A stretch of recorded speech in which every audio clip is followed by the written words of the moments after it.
again, and it's time for one more video. This one we're going to be talking about labs. I'm going to go ahead and crush that so that you can see where I am on the screen. Okay, so we're in our test patient Tinkerbell, and we're going to go ahead and create a lab order for Tinkerbell. And let's see, I'm going to use this one here since it's already open by Misha. And I'm going to go to orders and procedure order. And from here, you can see where we have a little bit of modifications here, but not much. Let's see, we're going to go ahead and say that we're going to set the person that we're in the lab as this one. And as you can see, we have a lot of these things defaulted, so you don't have to go through and click them. Okay, and then we're going to leave this as not required for right now. And third party, we're going to say that it is, yeah, leave it third party. All right, and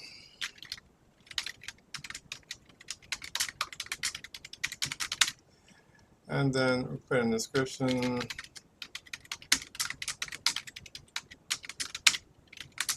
And location. Oh, by the way, this is a dermatology clinic, so if you're lost as to why am I doing this, this is a dermatology clinic that I'm in. Okay, so if you put anything in the path notes here, you want to add there. And then here you're going to go ahead and select okay, I'm going to do that. And most labs prefer for you to put in a diagnosis code. Okay, so please put one in, or they may be calling you up and say, hey, can you add a diagnosis code, please? Because they're supposed to check behind everybody. All right, so we're going to do that. And I'm just going to use the same diagnosis code as I did before.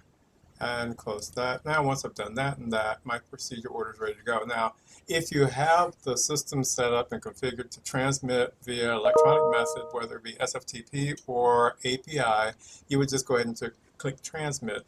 At this case, well, I can do that. If I click transmit, they'll know this is a test order, and we're sending it. We have multiple lab companies that we're configured for. So I'm just going to send it to this one rather than University Hospital. Oh, bring that back up. Oh no. There it is. Okay. I don't know why I did that, but ooh, for a second there I thought I lost the order. All right, so I'm going to go ahead and transmit, and it should do this. Wheels, and then it should say transmitted. If I look down here, I should see the HL7 order that was sent to the lab. Okay, and it says order successfully sent, and they should receive it on their side via whatever method I had configured on here. Once you've done this and you've created the order, the next thing you want to do is go back to summary, go to, oh, it's probably not enabled. Okay, administrative. All right, I don't see the requisition form here, and I'm clicking through it just to make sure that it's not enabled. So it's not. So I'm going to go here, and I'm going to go to forms administrator, and it's going to open up a new window, and then I want to do, I'm looking for requisition. I'm sure it's here somewhere. Patient order, requisition right here. It's number 27, lab requisition. You probably saw it before I did. So it says enabled, but it's on the miscellaneous tab. Okay, so that's where I missed it. It's miscellaneous. There it is, lab requisition. Boop. All right, so go ahead and open that up, and it's going to populate with the data that you have in the order. Okay, and especially if you had an insurance billing over there, responsible party. So it has the basic information that you would need, and it has a barcode at the top. Go ahead and click print, and you will get this that you can send to your printer, or you can put it in an PDF and email it wherever you want to. Okay, so that's the skinny of getting a lab order out of your system and out to the lab. Now, of course, again, if you wanted to print labels, if we go back into here, you can see where it says labels right here. If you print here and you tell it how many labels you want, let's say I want 4 labels, and then tell it okay, and then it's going to do this.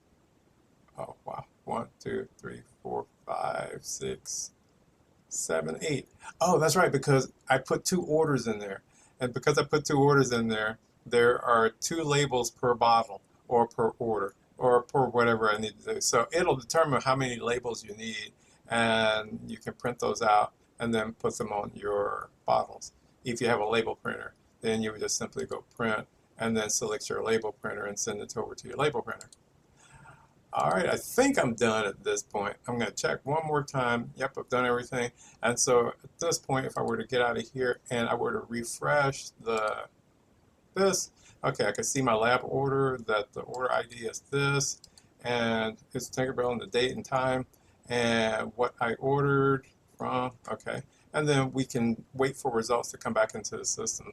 The results come back into the system when you go to here, especially if you got bidirectional set up, okay? This only works on bidirectional.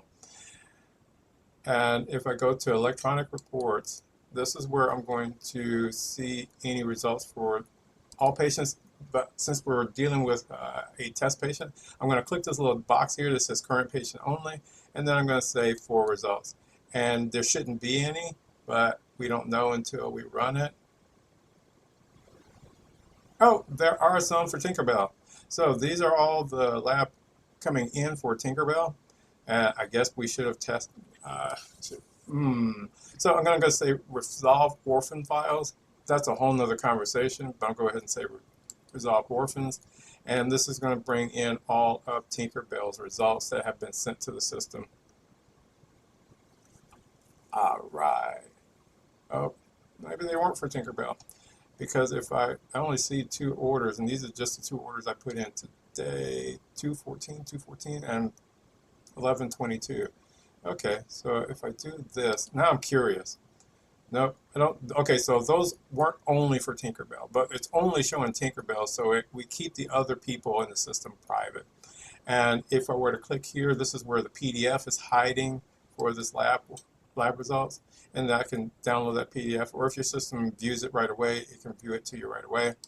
But that's where the PDF hides, and then of course you can sign off on the results. You can sign results, and oops, I just signed this one, so that means I closed it out. And if I need to put in related notes, I can do this here, and it'll show up in the chart. So these are all the little things that you can do in.